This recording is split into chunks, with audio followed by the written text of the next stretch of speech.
this really is healthcare provision in its purest possible form. We're joined by Professor Nick Maynard. British surgeon Dr. Nick Maynard. Dr. Nick Maynard. He's a consultant surgeon who recently volunteered for an emergency medical mission in Gaza. I went out as a trauma surgeon, dealing with major blast injuries to the abdomen and the chest. How much adaptation did you have to do whilst you were out there? Until you've seen the effect that shrapnel can have on a body, it is very difficult to imagine it. I've never seen things like that before. What I've learned over the years was be prepared for the unexpected. I have never ever been to Gaza since 2010 without witnessing aerial bombardments. What are some of the things that we may take for granted as medics in the UK? They've been conducting their end-of-year exams in tents.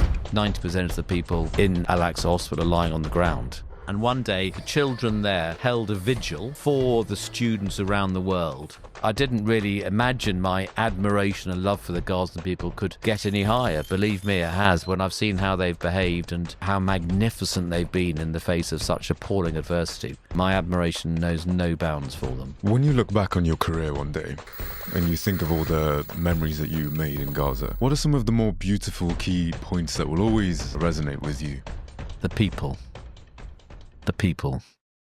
Yeah, so Prof, you've spent a lot of time in a region where your resources are limited, where you have to make decisions based off what the priorities are. And so when this becomes a factor, how much of an impact does this make on the medicine that you do? In other words, how much does your instinct and improvisation play a role into your job as a doctor? It does make a difference. I mean, it doesn't detract from the core role of the medicine I've always wanted to practice and do practice, which is doing what's best for the patients and making the right decisions for the patients at the right time. But you do depend, increasingly so in the modern age, on technology and more sophisticated instruments, particularly in theatres. And I think my experience over the years in Gaza, since 2010, and particularly in the last 15 months since the current military assault started, I've learnt over the years to work in Gaza with limited resources, and that means even before October the 7th, working in theatres without the array of instruments we're normally used to working with. You have to make do with smaller amounts of equipment, perhaps not the exact suture materials you want to work with. And of course, those limitations were magnified hugely during the last 15 months when often we had very limited equipment in theatres. We often had no sterile drapes, often ran out of surgical gloves, often no running water, so we couldn't scrub up properly. And that makes it much more challenging to administer healthcare.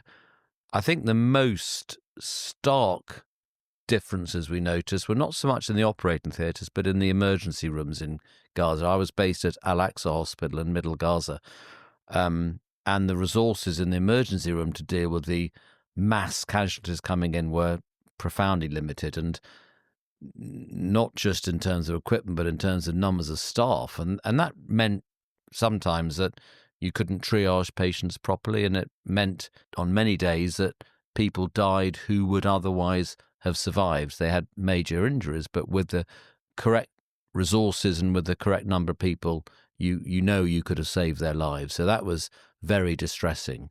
But none of it detracted from the sort of the core role of being a doctor, which is really to help people with their illnesses, with their injuries. And you did the best you could, even with very limited resources. You were a part of the first medical or emergency medical team that were deployed into Gaza to provide humanitarian aid. And so you went in and took a bit of a blind leap. What sort of spurred you to make this decision and give you the fortitude to know that you are taking this risk? So I've been going to Gaza for many years. I've got some very close friends there, people I've known for many years, people who I'd call family, people who I share a very, very deep bond with. And I'd been going out regularly for many years. I'd been out in Gaza as recently as May 2023, carrying out cancer surgery out there. I've been helping develop the cancer surgery services, particularly in my specialty in the upper gastrointestinal tract. So I've been going out regularly. we had been really helping them improve their cancer services. We'd introduced the multidisciplinary team meetings in cancer. We had our first online upper gastrointestinal cancer MDT meeting arranged for October the 14th, 2023. And we had our flights booked to fly out there on October the 21st to do a week of cancer surgery. And of course, these were cancelled because of October the 7th events. And so when they were cancelled, I contacted MAP, Medical Aid for Palestinians, straight away, obviously knowing our planned trips were cancelled, and said, listen, I want to be part of the teams that go in there when we can go in. And we were on standby for probably 2 months until mid-December, when I got a phone call about mid-December to say, right, we've now got permission to go in, and we were the very first emergency medical team to go in. I was privileged enough to ask to lead that team, and I had no hesitation at all. And I often get asked what motivated me to go there. I'm not a war surgeon. I'm not one of these surgeons that goes out to every war zone at the drop of a hat. I've never done this before. I've been to Gaza a lot, and I've been there witnessing multiple aerial bombardments, but I've been there carrying out cancer surgery, not trauma surgery. So this was a new experience for me, but I didn't hesitate because I love Gaza so much. I love the people there so much, and I have, my wife and I have got Inas, our, what I call, I can tell you the story about her later, but our adopted Gazan daughter, and her family are very close to me in Gaza. So it was very personal for me, and I felt I had to go out and help them. In terms of the transferability of skill that you were expected to carry out in Gaza, I imagine that your primary role as an upper GI surgeon and cancer surgeon weren't the highest priority cases that you were seeing. And so how much adaptation did you have to do whilst you were out there? Yeah, that's a great question, and you're absolutely right. I mean, I've been a consultant surgeon in Oxford for nearly 28 years now, and I have an incredibly subspecialist role as a esophagogastric cancer surgeon, and doing cancer surgery and doing very advanced laparoscopic minimally invasive surgery. And that's, of course, what I've been trying to help them develop in recent years in Gaza. But that's the last thing they need in the middle of a war. So I went out as a trauma surgeon. I went out dealing with major blast injuries to the abdomen and the chest, and I was new to that. Now I've trained as a general surgeon, so I've always done emergency surgery. So I'm used to dealing with very emergent situations and road trauma, and when I trained in London, quite a lot of gun trauma and knife wounds. But certainly I'd never dealt with bomb blast injuries, and I'd never dealt with shrapnel injuries from bombs. And until you've seen the effect that shrapnel can have on a body, it is very difficult to imagine it. Shrapnel consists of very, very small particles, sometimes only a couple of millimeters or so, of metal or masonry, which is white hot and just literally slices through the body and just tearing through all the different organs as it goes through. So I dealt with the major thoracic injuries, the major abdominal injuries, and I'm very experienced at thoracic surgery because I've been doing esophageal surgery for many years, but I was very inexperienced at dealing with the trauma. So it was a rapid learning curve, but it's not difficult, complicated surgery. I'd been trained to do very difficult surgery, so it was actually very quick getting to grips with this. And of course, we worked very closely with some wonderful local surgeons there. And we had a great sort of symbiotic relationship with them. That they were much more experienced war surgeons than me and my colleagues, but of course we had the particular expertise to deal with some of the much more complicated internal injuries that perhaps they didn't. So we dovetailed in and worked really very well together. That's an interesting point. I was really trying to gauge what the MDT would have been like in Gaza. Can you describe a little bit about what your team were like? Was it the same kind of stuff that you were seeing every day? And how did you all work together in such a high pressure, high intensity environment? The narrative for I've had 2 trips out there since October the 7th, 2 trips of 2 weeks of, and they were quite different in some respects. The first 2 weeks was very early on in the current atrocities, and that was over Christmas, January 23, 24. And then we saw a huge volume of trauma. It was non-stop. I mean, we all night long you could hear the bombings going off. We hardly slept because we were living in a safe house during that first 2 weeks, and we were in close proximity to a huge amount of bombings. So we were aware of what was going on the whole time. And in the hospital, it was non-stop operating on major bomb blast victims. So it was, I was going to say monotonous. It wasn't monotonous because we were, on the edge the whole time, but it was just repeat after repeat. You'd finish one major case and then there'd be another mass casualties coming in between cases. You'd go and help out in the emergency room where they had very few local doctors, and you'd deal with dozens of mass casualties coming in with virtually no resources, many people dying.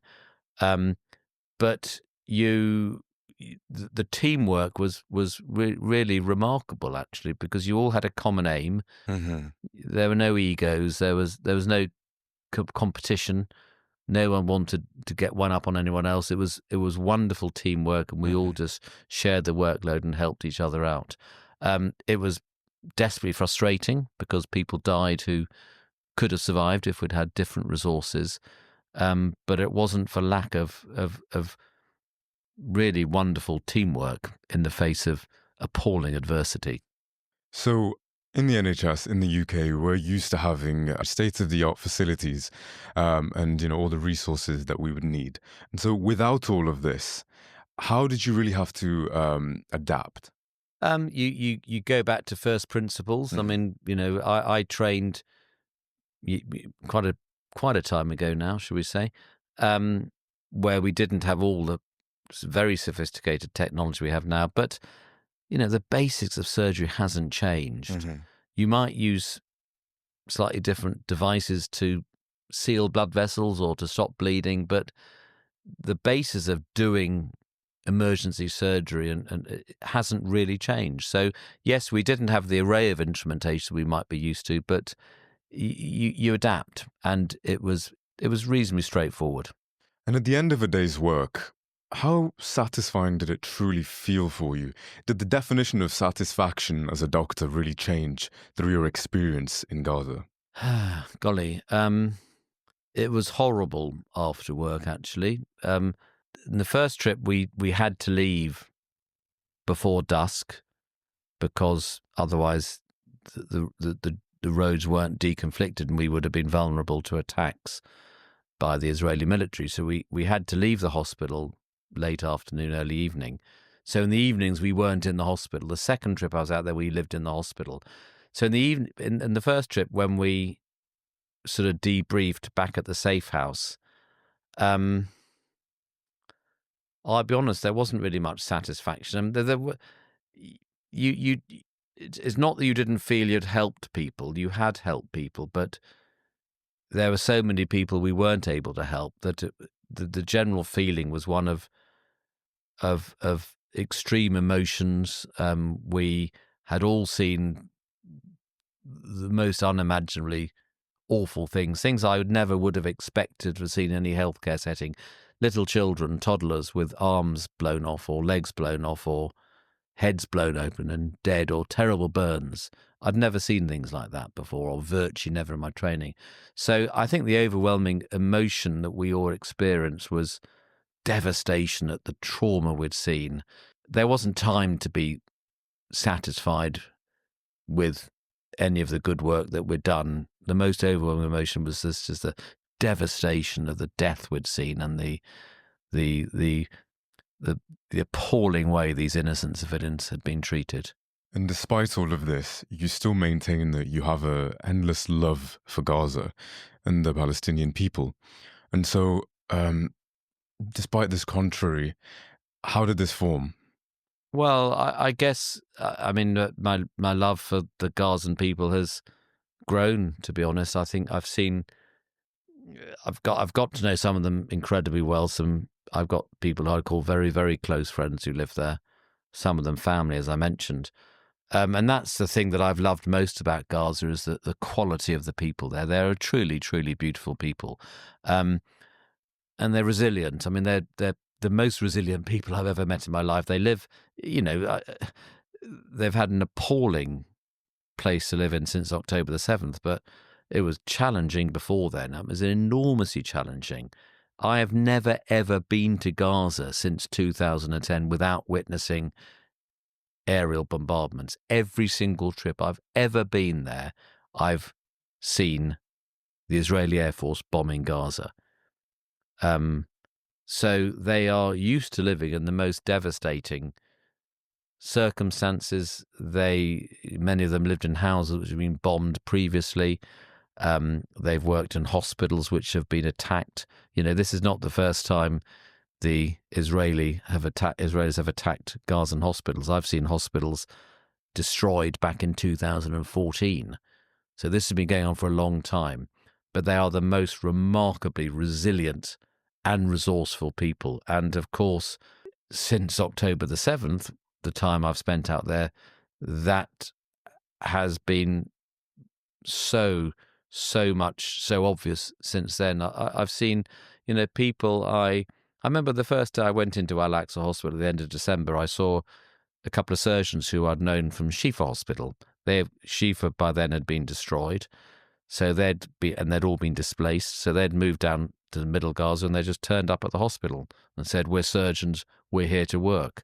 Their families were living in tents in a refugee camp.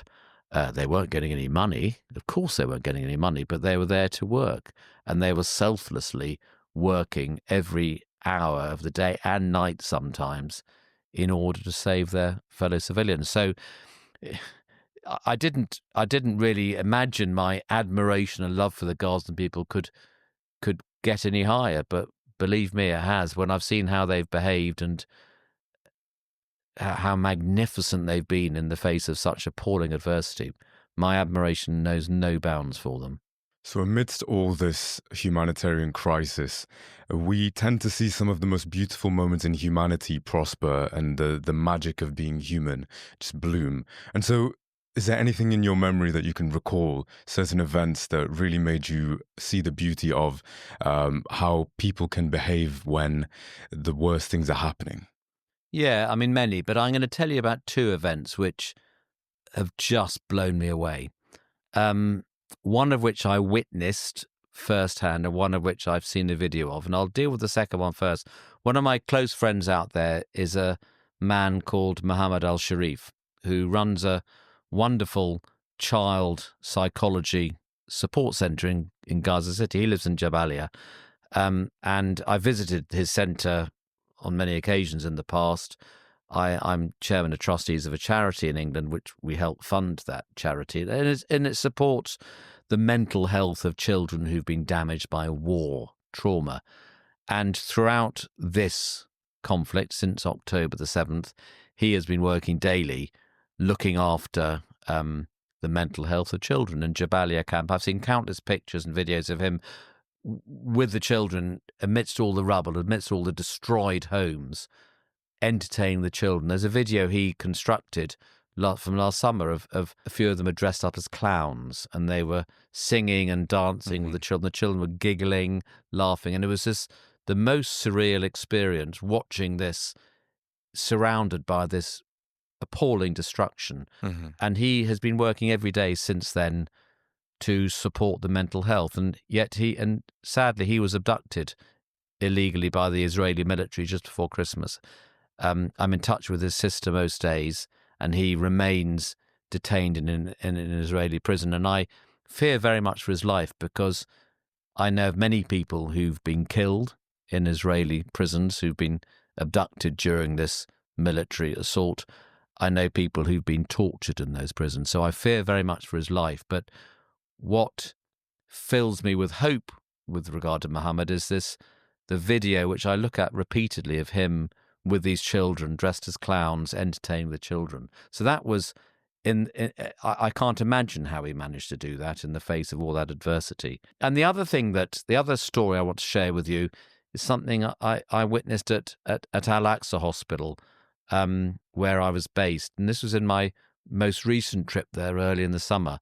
And it was the height of when all the student university protests around the world the news were full of them, in particular Columbia University in New York, I remember, where they got a huge amount of grief from the university authorities. And the students, in my view, were heroic in standing up and protesting and calling out what was going on in Gaza.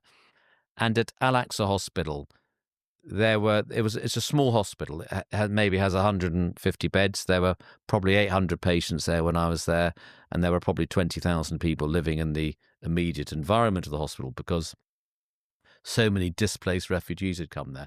And there were many, many children living in tents or under tarpaulin sheets in the grounds, many of whom were orphans. And one day, the children there held a vigil for the students around the world who had been holding vigils for them. And this was off their own bat. It was remarkable. I feel very emotional just talking about it. So there were dozens of children who they'd made homemade flags and posters with pictures of Columbia University and other students, and held a vigil and with talks and songs and things for the students who were holding vigils for them. And that was remarkable for me. They were thinking of all these other people. So there were other examples I could talk to you about. They're the two of the most striking things. Sure.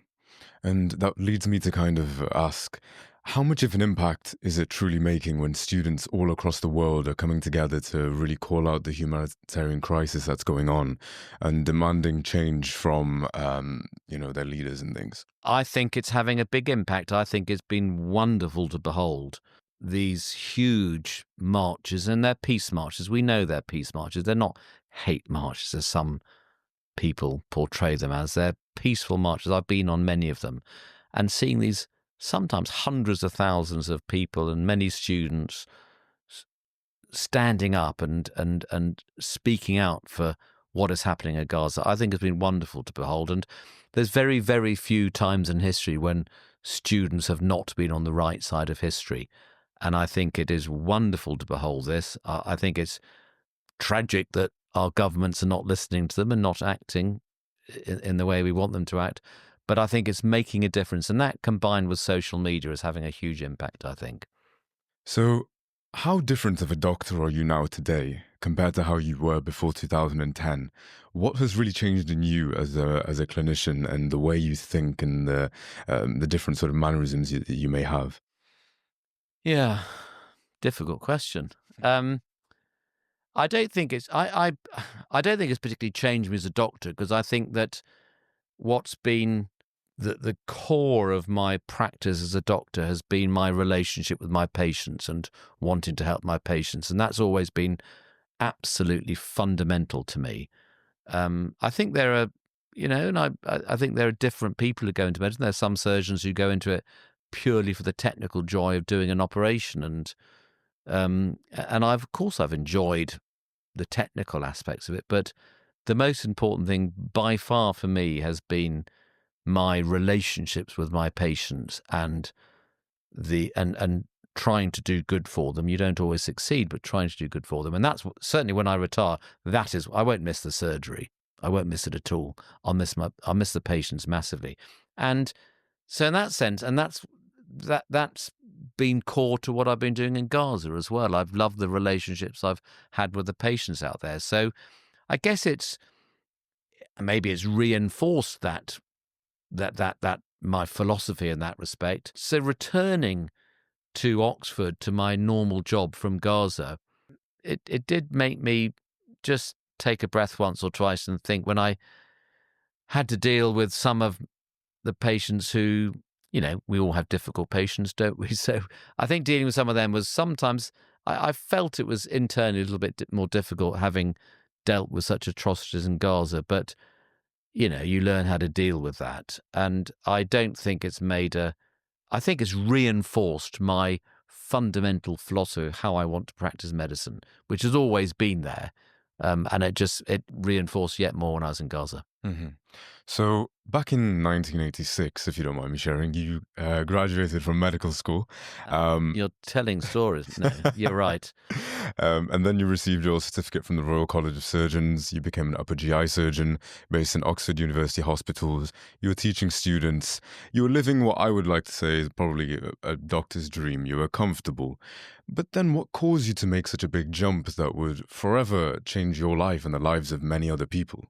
Yeah, that's a great question. I'd arrived, I started as a consultant in 1997, 28 years ago, and I was appointed in Oxford to set up a service, an esophagogastric cancer service in Oxford, and I worked all hours, 7 days a week setting that up, and really had time for nothing else. I mean, I really didn't have time for that, and it took me 8 years to get colleagues to join me there. But I've built it up into a big, big unit. But I'd always been interested in doing different things. I I'd never had a yearning to go to Gaza. I'm not sure I knew where Gaza was, to be honest. But I'd always been very inquisitive. I'd always been very, very interested in what was going on elsewhere in the world. And I'd always wanted to do different things. So if I was, it was in 2006, I think it was, a retired colleague of mine had been invited to go and do some teaching in the West Bank. So he said, do you want to come? So I said, yeah, I'd love to go. I've never been there before. I'd always been fascinated by Jerusalem. So I went there, thought it was a beautiful place, and obviously very rapidly got to know some of the history, and got to know quite a few Palestinians, and saw how tough their lives were in the West Bank and the restrictions on their lives, which of course is nothing much, much worse in Gaza, but it was still pretty shocking what I saw in the West Bank. And I started going there regularly, and then I was asked to go out to Gaza. Again, I said yes because I wanted to. By that time, I'd had a growing affinity for the Palestinians and for the difficulties they'd undergone. So I went into Gaza for the first time in 2010, and again was blown away by the people. So it was very serendipitous. There was no long-term plan to go and work with the Palestinians. It just happened, but it did have a massive impact on my life. And I wouldn't say it's changed my life, because I think I still have a lovely life, and I'm very happy with my family in Oxford. But it's added something wonderful to my life. It's been a great joy to be involved. I mean, with lots of sorrow as well, but a great joy to have developed these friendships and relationships with my Gazan friends. So you mentioned family, and so I'd like to just move on to this next point, which is kind of about, when I was reading into you and your career, one of my first thoughts, as strange as it is, was, does this man have a family that worries about some of the decisions that he would make, etc.? And so what is it like balancing the worries of your family, or the idea of potentially losing them, and then also the care that you have to provide to a huge population of people? Yeah, so I don't think I could do this without the support of my family, and I'm very aware and very sensitive to the pressure that it put on my family when I go out to Gaza before October the 7th, but massively more so since October the 7th, and no more so than the support I get from my wife, Fanula, who is as passionate about the Palestinians and Gazans as I am, probably more passionate than me. She goes marching all the time, goes protesting all the time. And my children also are very, very supportive, very passionate about the cause. So I had their absolute backing to do so.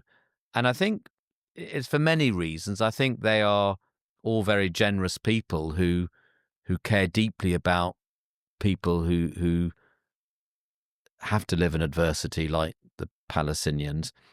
But it is personal as well. We have a Inas, who is, I call her our Gazan daughter, who is like a daughter to me and Fanula. She's a young Gazan lady. She's a doctor. She was a medical student in Gaza who I taught about 10 years ago, for 2 or 3 years running on my. I used to go out. I still go out until October the 7th I take a team of doctors, quite apart from the work I do with medical aid for Palestinians.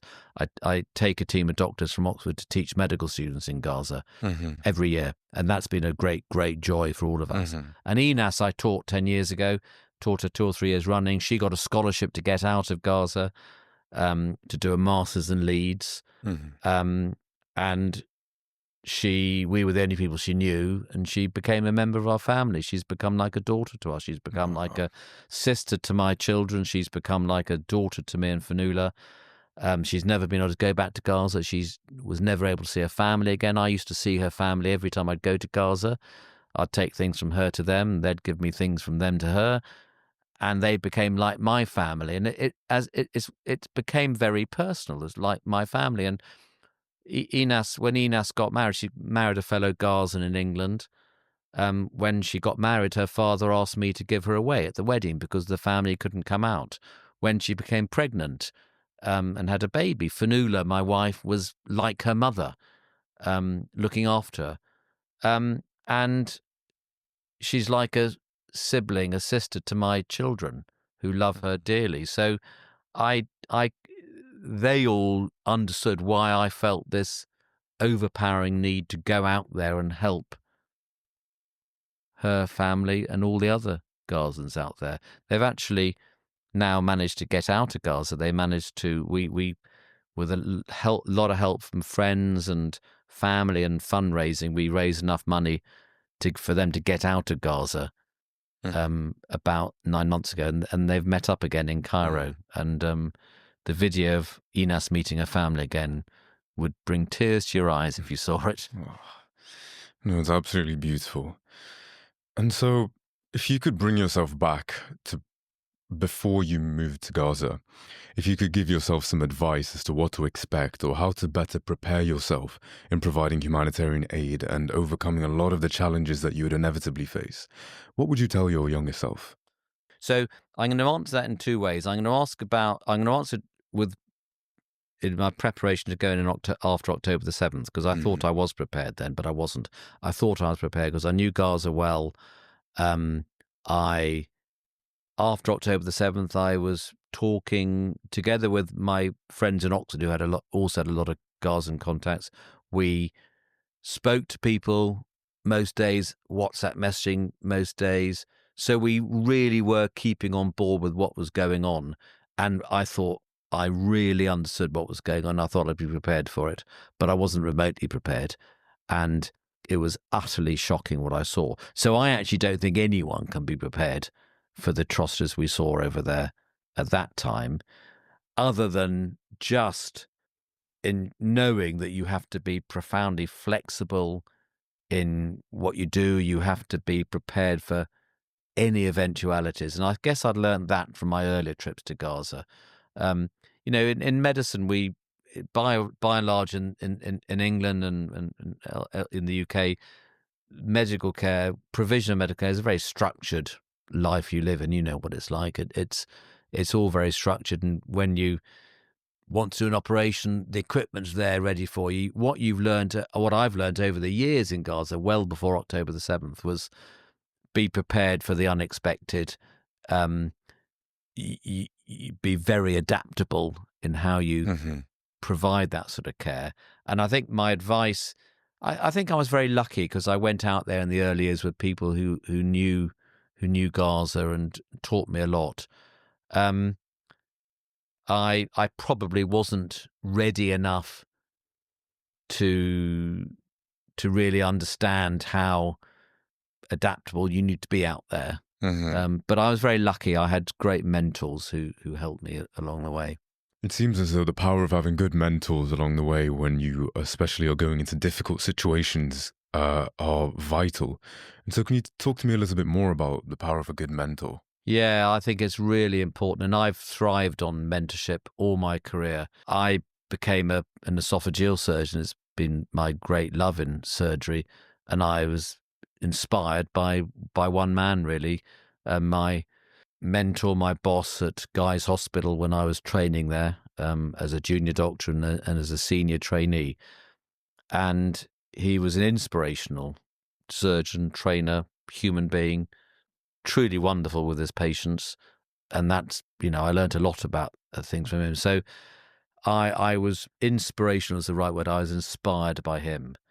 And I've been inspired by people in my Gaza travels as well. I mean, the first time I went to the West Bank and then Gaza was really under the leadership of a retired colleague of mine in Oxford called Nick Dudley, who I knew a bit as a consultant colleague. He was at the end of his career when I was beginning on, but I got to know much better after he'd retired, and we did a lot in West Bank and Gaza together. And if it hadn't been for him, I wouldn't have gone there. So he was inspirational in introducing me to Gaza and the West Bank.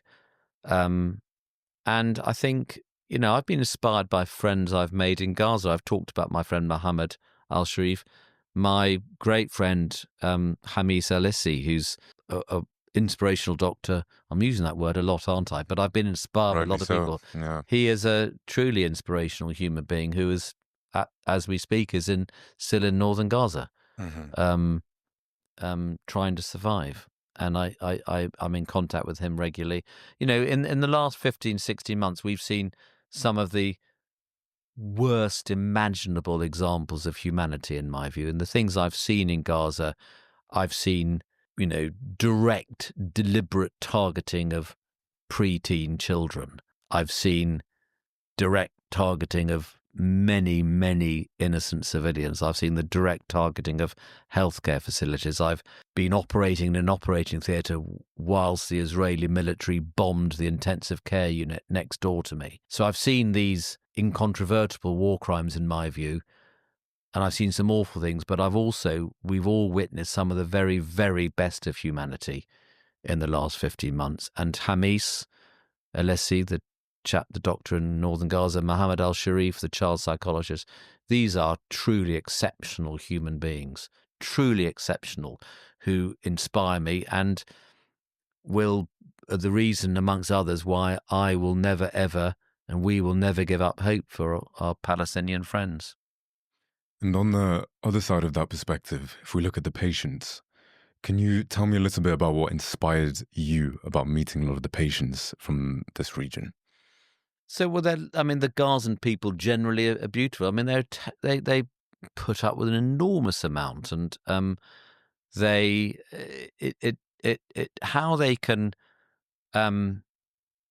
maintain they're physically robust and strong. I mean, I think that the narrative from my second trip was the appalling effects of starvation and famine, and of course they physically become much, much weaker and much less resistant. And so a lot of people died as a result of malnutrition that I operated on. Young girls of 16, 18, I remember very well, who died under my care because they couldn't survive because of malnutrition. But their spirits were unquenchable, some of them, and it was quite remarkable and deeply impressive to see how they do not give. They have this incredibly strong faith, as you know. I'm not a religious man, but I find their faith very inspiring as well. Their hope that they will never give up hope, that they will return and live in a free Palestine. And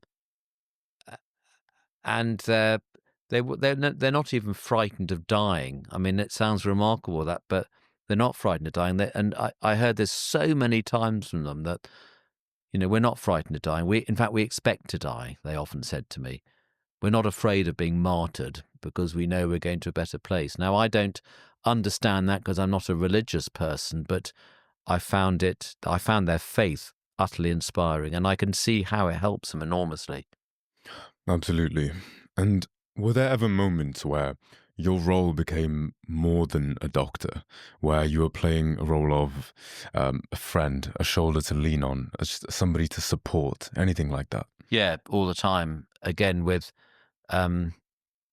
my colleagues who in the same team as me. I mean, you asked earlier about, at the end of the day, what we felt. I can't remember what your question was, but I talked about the fact that there wasn't really time to feel any satisfaction, but we spent a lot of time supporting each other.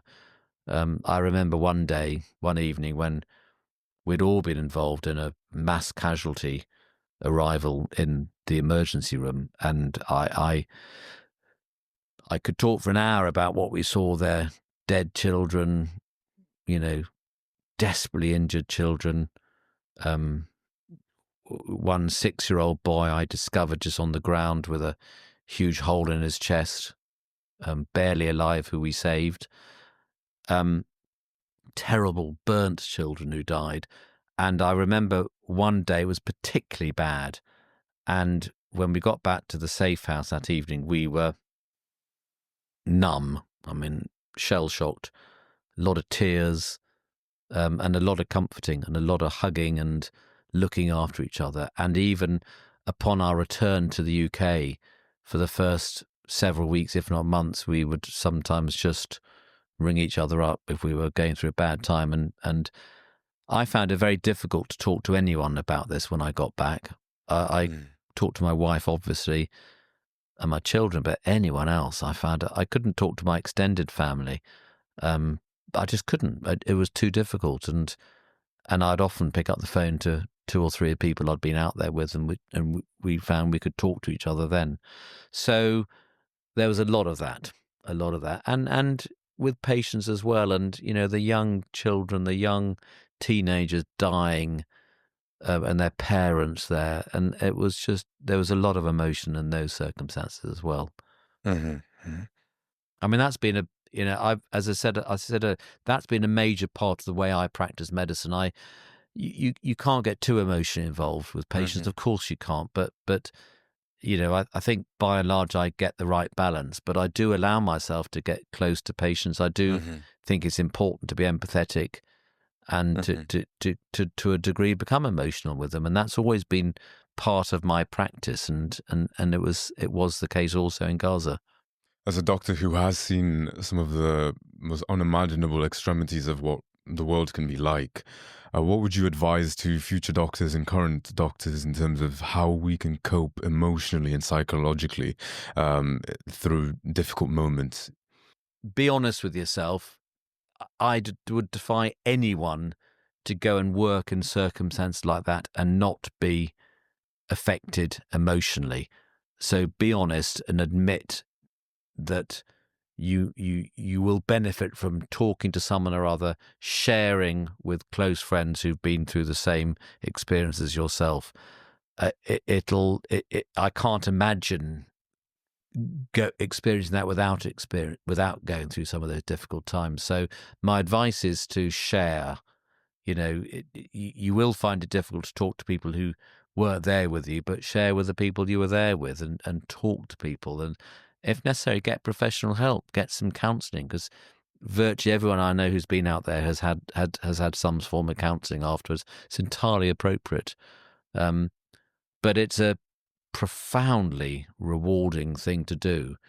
I don't mean, we talked earlier about how there was no real sense of satisfaction in the evenings, and even now looking back, I don't think one feels satisfied, because whatever one did was a drop in the ocean compared to the many, many thousands who were being killed there.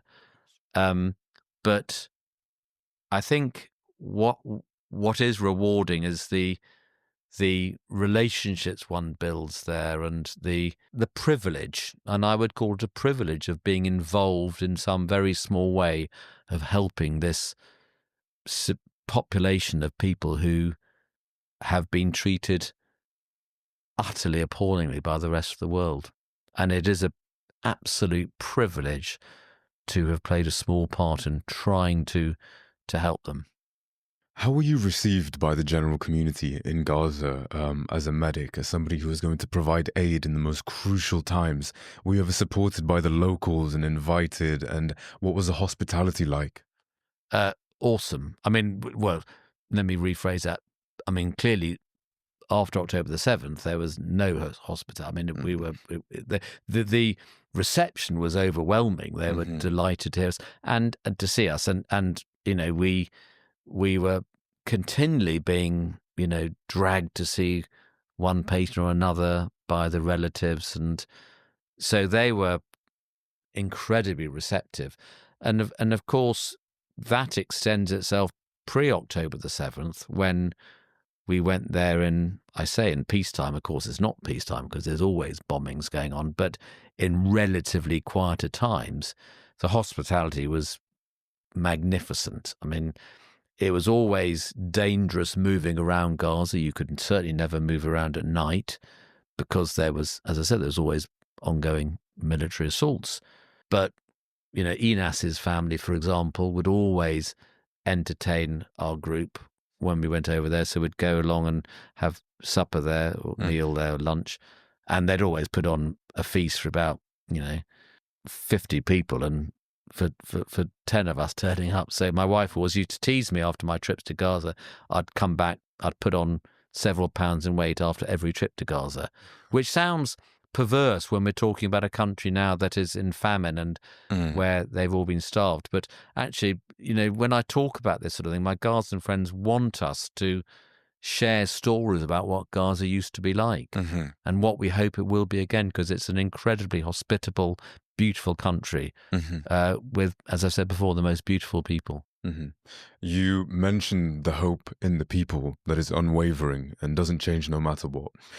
Do you have hope in the region and hope that things can be back to how it was? I do. And the reason I say that without any hesitation is because my Gazan friends and family have hope. They don't always feel optimistic, and it's sometimes very difficult to retain that hope when you hear what's happening out there, what the Israeli government are doing, what the American government is doing, what our government is doing with their silence. But all I have to do is listen to some of my friends' messages, or what my wife does. There's a Dr. Hussam Zomlot, who's the Palestinian ambassador to the United Kingdom, who I've got to know well over the years, is a wonderfully inspirational man. And when my wife feels very low about what's going on in Gaza, she just puts on a recording of Hussam talking, and he's so inspirational, so full of hope that you feel buoyant again. So yes, I do remain hopeful, not least because of what you referred to earlier, the massive amount of support on the ground of the public, of the students, of the fact that you can walk through London with nearly 1 million people protesting, and around the world the protests. I go to Ireland a lot, and every single Saturday since October the 7th, 2023, every single Saturday in Cork city centre, there's been a march of many thousands, which I join every time I go there. And just seeing this, the people on the ground up in support, means that, and those crowds are growing. So I think there is a huge mass, a strength of feeling in support of the Gazans, which will hold sway eventually. Absolutely. What are some of the things that we may take for granted as medics in the UK, especially with a lot more resources than you will have experienced in Gaza? Just even the little things that we may not even notice day to day as a doctor. What is it that kind of caught you off guard as soon as you entered? I mean, I think that things like having a bed to sleep in, clearly there's a lot of concerns in our country about trolley weights and people lying on trolleys.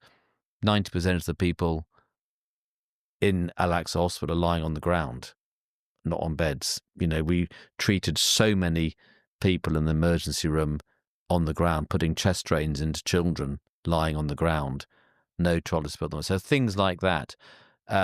Most days in the hospital, there was no pain relief. So, I mean, I remember vividly, two awful things I remember. One girl who I mentioned earlier, the 6-year-old boy who had a hole in his chest, who we saved. His sister was there as well. His sister was 8. She had a badly fractured leg. She survived, and it wasn't a fatal injury at all, but her leg was very displaced, and so she had lost the pulses in her foot, so that her leg had to be straightened immediately in order to restore the blood supply to her foot. And there was no pain relief in the hospital at all. So that leg had to be straightened without any pain relief at all. And I can still hear her screams as that happened. And children with terrible burns. So no simple painkillers. The equipment was lacking. So, I mean, we take so much for granted and it's seeing how healthcare has to be provided in a situation where the resources are terribly lacking makes you very thankful for what we have. So you have mentioned to certain media outlets that some of the experiences that you witnessed will forever haunt you. And so what do you hope in terms of that moving on into the future? Do you think that will ever change, or is that something that will always be ingrained in your mind? Well, I certainly don't think I'll ever forget it. I think I've changed fundamentally as a result of my experiences. I don't mean I'm a different person. It's become a very good and important part of my life. I still have all the old enjoyments I used to have, but it's always going to be there, and I'll be involved forevermore with Gaza. I'm at the end of my career now, so I don't think I'll be going out to operate there for much more. But it'll always be there. But in a good way. I think that it's changed my whole. I don't talk politics. I'm a humanitarian, and that's the core of what I do. But you can't separate it from the politics, and it's certainly changed my whole view of world sort of geopolitics when I see how the Western world has betrayed and failed Gaza. And you mentioned it's all about being a humanitarian, and I think that's what you embody completely. So now that you've experienced what it's like to provide humanitarian aid, can you explain to myself and the viewers listening, what does it truly mean to be a humanitarian? I think it goes to the core essence of what being a doctor is all about, and treating, it's a holistic approach, of course, but treating the human at the center of what you've got in front of you. It's doing what is right for that patient, doing the good thing for that patient, and using whatever resources you have, however limited they are. It's what should be the essential core of everyone's practice of medicine. And what's the least that a medical student should be doing to sort of help themselves become more of a humanitarian if they already aren't? So I think there's always something you can do. I think the least you should be doing is listening to and making yourself aware of what is going on in the world and where there is a need, what the need is for humanitarian aid in less, in more difficult parts of the world. As I said, just listening to someone like me or other people who've been out there, listening to them talk, is you're doing something, and sharing that and telling people, letting people know. We're not getting it for the media at all. So I think that, but learn what's going on. I mean, I would encourage people to most university medical schools and training have modules in global healthcare now. There's a lot you can learn. My experience is clearly limited to Gaza, but there's, there's some incredible work going on elsewhere in the world. So take up one of these modules. There's a whole variety of global health medical courses you can do, and there's many opportunities to go and work abroad if you want to do it. And you can do it and still have a full-time, very rewarding job in healthcare of your home country, but you can always create time to go and help elsewhere. And would you encourage other medics to embark on the journey that you had done, or do you think that's reserved for the very few that can really withstand the adversity that you did? I don't really know, because I never really saw myself as one of those sort of doctors, to be perfectly honest. I really don't think for a minute I'm braver than anyone else. I think it's just something I felt very passionately about. So I would probably tell people it is certainly not for everyone, absolutely not. And I certainly would encourage someone to do it who doesn't want to do it. There should be no obligation to do it, but follow your passions. And if you believe your core role as a doctor is to help people, which I hope it is for everyone, then there is an enormous amount of good if you're passionate about it, doing something like this. It is not for everyone to go and work in the middle of a war zone. And I really do stress this. I never thought I'd do something like this. It just seemed something I had to do. But, there's a ceasefire in Gaza now, and long may it last. And of course, if we do get the ability to rebuild the healthcare system in Gaza, there will be many, many thousands of opportunities for many years to go and work there in relative safety during a ceasefire. So there'll be huge opportunities to go and work in much safer conditions than perhaps there have been in the last 15 months. You had an opportunity to work with and teach many medical students in Gaza. So for the fellow medical students listening out there, whether it's in the UK or in any other country, what are some of the things that we can really feel inspired by, some of the resolve that they displayed during this horrible time? Well, I mean, again, they're resourceful, they're resilient, and they have to study and work under the most appalling conditions. I mean, pre-October the 7th, it was tough enough. They'd often be denied access to their clinical schools if there had been bombing attacks. And as I said earlier, there's always bombing going on there all the time. So it's tough anyway. There's been countless major military assaults most years in the last 20 years, and they have to deal with that. They are almost without exception very, very bright, just as bright, if not brighter than the medical students I teach in England. But they have something else. They're incredibly dedicated, incredibly motivated, because they realise they've been given this chance to help their country, to serve their country. And the motivation they derive from having been so downtrodden, for having been brought up and lived virtually all their lives in an occupied country, imprisoned in Gaza, which is effectively what it is, their motivation to try and help their country is vast, and it's not to be underestimated. And of course, the privations they've studied under since October the 7th are just impossible to describe. I mean, there's nearly 2,500 medical students whose studies have been interrupted in the last 15 months. And their resilience in still trying to learn is remarkable. When I worked in Al-Aqsa Hospital, we had students there who were desperate to learn. We used to give them teaching seminars there. They were forever grateful for that. They've been conducting their end-of-year exams in tents with the deans of the medical school, the teachers who I know well. Some of the students have managed to get out of Gaza and have been taken in by some countries. You won't be surprised to know the United Kingdom is one of the worst performing countries in the world at taking Gazan medical students. I think they've only taken 2 or 3 officially at the moment, and that's in Leicester.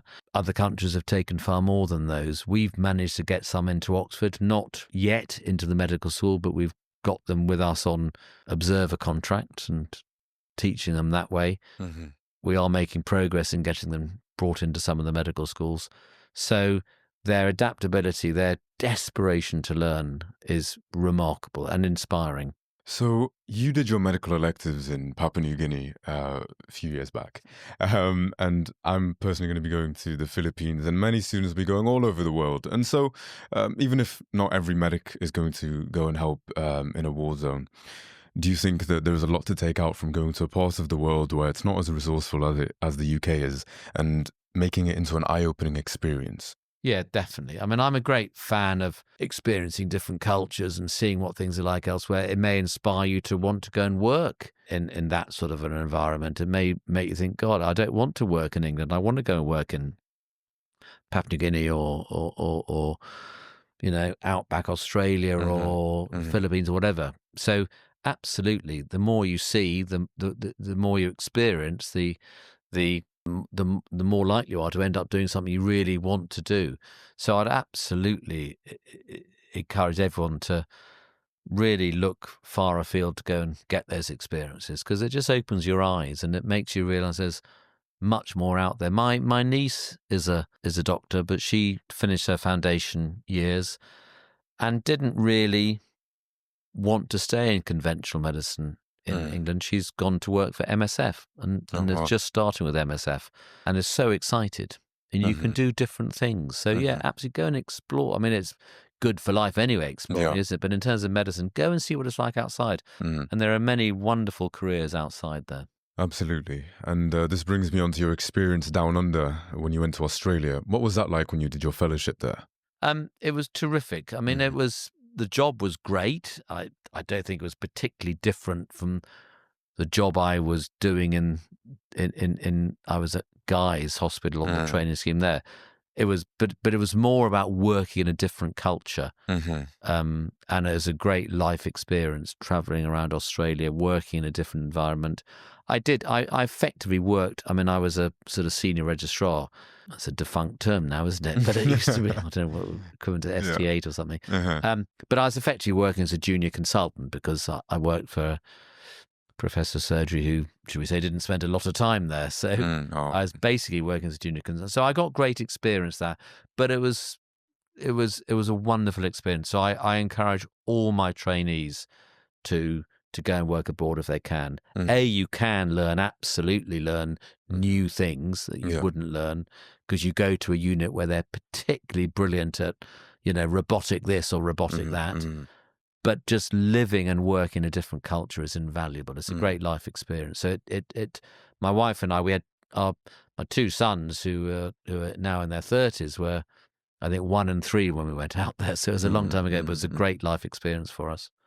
How does critical thinking play a part during a humanitarian crisis when you have to make decisions that are quite literally life or death, and you have to weigh up options with very minimal resources, as we've been speaking about?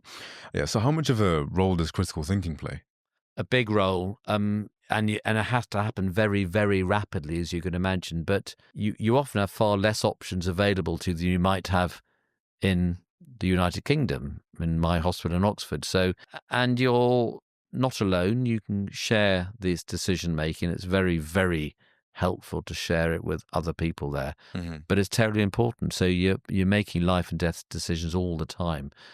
But they're usually straight. I mean, they're awful decisions because you sometimes have to, the triage process, which on many occasions has collapsed completely because the whole place is overwhelmed with casualties. You have to make very, very rapid decisions that some people you just simply can't treat. But you're rarely alone, so you have people to share that decision making with. Did you ever experience moments where members of the public who weren't medically trained offering help, voluntary support during these dire times when there is a lack of everything, really? All the time. All the time. There was a young boy called Zeke, who there's actually a video of him that's gone viral around social media. I think he was about 8 or 9, and I saw him through all the weeks. Every time I was there in Al-Aqsa Hospital for trips, he was there. He had been, I think he was orphaned in the second week of the war, but he'd been in living in the grounds of Al-Aqsa Hospital since, I think, October, and he was orphaned. He was working. He worked with us. He came on ward rounds often, did errands for us, helped take people to theatres, he used to go out with the paramedics and the ambulances to the bomb sites and pick up dead bodies. One of his jobs was to take people into the morgue, or the makeshift morgue, because the morgue was full often. And he was a remarkable boy, but tragic in so many ways. That was his job, but remarkable. And it just impossible to imagine what life holds for someone like him. But all the, when every time someone goes to the operating theatre, there's no porters there. So the family transport them down there. Wow. The families help with the care. They help with the dressing. There's no food there, so the family has to provide food and everything. So it is just remarkably difficult circumstances. Yeah. So there's plenty going on at the universities all across the UK, all across the world, a lot going on campus, whether it's the charitable causes, there's nameless charities, MSF, David Knott Foundation, all of this. And there's so many students that back these causes. And so what is it that you can advise them or encourage them to do to get more involved in being outspoken and supporting these causes, specifically tailored towards humanitarian aid? So there are lots of resources out there. In Oxford, I know we've got a global health group. Most universities have that. There's a David Knott Foundation, which is based in Manchester. There's many similar organisations. There's Medical Aid for Palestinians, which is a wonderful charity I work with. There's other charities you can work with. But also there's many, many people who have worked in some form of global health, who are willing to share their experiences and who would love the opportunity to encourage people to do so. So I think with very little difficulty, medical students can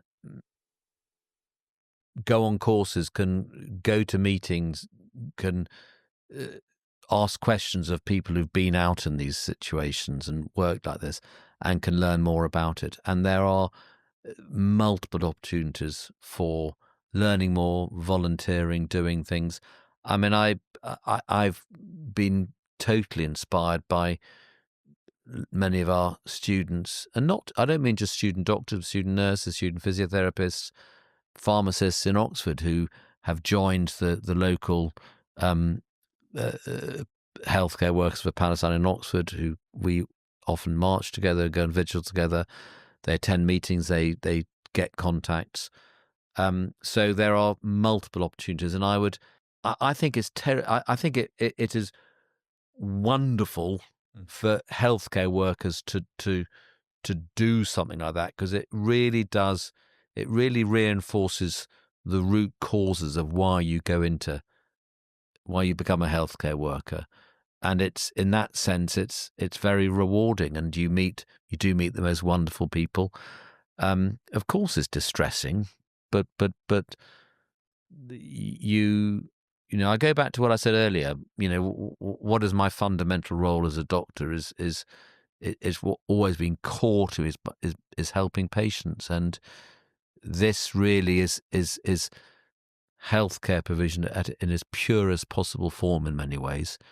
And I would encourage everyone to get involved, but with minimum, the internet's a wonderful thing, isn't it? You can find, there are so many resources. Yeah. Email me, email colleagues of mine, email anyone you can find out who's been out there, and they'll talk to you, they'll give you advice, they'll help you find the opportunities. Do you hope to go back one day? Most certainly. I mean, I'm hoping to go back in the next month or two. I've been trying to go back since the summer. I haven't been able to go back for various reasons, mainly because since I was when I last came out, I was in the very last group of healthcare workers that came out of Rafah the day it was invaded. So we got out at about 4:00 in the afternoon, and the Israeli military invaded it 2 hours later, and it's been closed ever since. So we left Rafah with literally bombs going off all around us. It was the most frightening, surreal experience. You couldn't see anywhere because there was so much smoke. It was bombs going off everywhere. And we got out, and then no one else has got out since then. So since then, it was always difficult getting into Gaza, but then it's very, very difficult. So MAP, for example, has only been allowed 2 or 3 people in a month. And many NGOs have been stopped completely by the Israelis because, of course, everyone going in now has to go in through Israel, from Jordan and then Israel. And MAP has to prioritize. And, we talked earlier about my skill set. My skill set is doing advanced cancer surgery and advanced laparoscopic surgery, and they don't need that. They've got surgeons who can do major trauma. What they really, really need are vascular surgeons and plastic reconstructive surgeons and orthopedic surgeons. So for understandable reasons, they're prioritizing those specialties. So they don't, much as I'd love to go there, and I've been desperate to go back, and I've been pleading with Matt to take me back out there. They've prioritized other skill sets, which I completely understand. But I'm very keen. I'm hoping now there's a ceasefire. I'm very keen to go back in and help with the sort of, because of my many years of experience in Gaza, I'm very keen to go out there as part of a needs assessment, to travel around the country and to help the organisation, the rebuilding. The NGOs that go there, the many healthcare workers that go out there are all magnificent in what they do, but I'm not being remotely critical, but it needs to be coordinated better. Right. So my last trip out there, for example, we were working at Al-Aqsa, and halfway through our trip there, another 4 NGO emergency medical teams turned up in the same hospital. And for that latter part, there are far too many doctors there, far too many. There's no so there needs to be much better coordination between the different NGOs in providing help. And that's what I hope to be able to contribute to and get out there in the next month or two. And finally, here at Medic Launch, we have this great big initiative to encourage students to make a global impact. So not be defined to one particular thing within medicine, but go above and beyond, make a huge impact. So what are some actionable steps that you could recommend for students, even if they're not comfortable to sort of go into directly into a war-torn region, but things that they can do from the comfort of their home, whether it's, educational or, being more outspoken, that they can do starting today to follow your footsteps? So, I mean, all of what you've said, some will want to go out and volunteer, and that's great, but it's not for everyone. You're absolutely right. And you shouldn't feel obliged to do that. I think you can speak out, you can make people aware. Don't do it in isolation. You asked me some advice earlier, and I forgot to say this. Don't do it in isolation. Do it collectively, because, people can be very vulnerable, particularly if they're young and inexperienced, and speak out in isolation. They'll be targeted, and they'll be, they may find some big obstacles to pursuing their medical careers. So do it collectively. Make people aware. Education. There are, as I said, 2,500 medical students needing to be taught. And young doctors, senior medical students, older doctors in this country can contribute to that. There's some wonderful initiatives going on in trying to help with the education of the medical students from Gaza. There's an organization called OXPALS, OXPALS, which is a collaboration between Oxford medical students and Palestinian medical students about online teaching, set up by medical students I first took out to Gaza, to the West Bank, maybe nearly 20 years ago, and it's now run by successive 6-year students. That's a brilliant organization. There's another initiative called GEM, G-E-M, Gaza Educate Medics, which is run by PalMed, which is a really impressive setup looking to provide predominantly online education, but moving towards face-to-face education for medical students. So they are always looking for volunteers. MAP will want volunteers. The NGOs will want volunteers. That doesn't mean necessarily going into Gaza. It can help with other things. So there are many outlets to help in. When you look back on your career one day and you think of all the memories that you made in Gaza, what are some of the more beautiful key points that will always resonate with you? The people, beyond any doubt. The Enas and her family, Hamis, Muhammad, many other friends I've made out there. It's the people. I mean, it's a beautiful country. We've heard about that. It's 25 miles of stunning coastline, which should be a beautiful, beautiful home for the Gazans.